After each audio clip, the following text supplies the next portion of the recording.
Ensimmäinen solmun puolisko aloitetaan menemällä molempien lankojen alitse. Ei irroteta kävystä, löysätään niin, että se käpy vaan kulkee, tai se lanka kulkee vaan siinä niin kuin sormen alitse, niin että käpy kulkee täältä. Ja sen jälkeen tullaan takaisin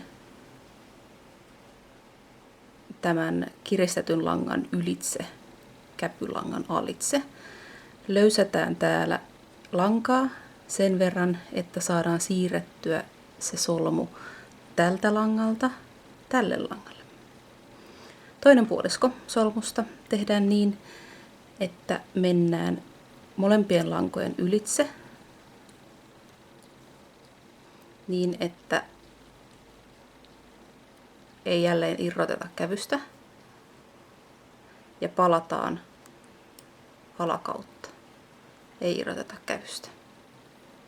Löysätään ja solmu siirtyy. Eli alta, päältä, päältä, alta, alta, päältä, päältä, alta. Ja tosiaan olennaista on, että nämä silmukat saa sujumaan tai pysymään sulavasti mukana tai kulkemaan nätisti, saa tehtyä helposti. On se, että kävystä pidetään koko ajan silleen löysästi kiinni niin, että voidaan kulkea langan alitse niin, että sitä kävystä ei tarvitse irrottaa.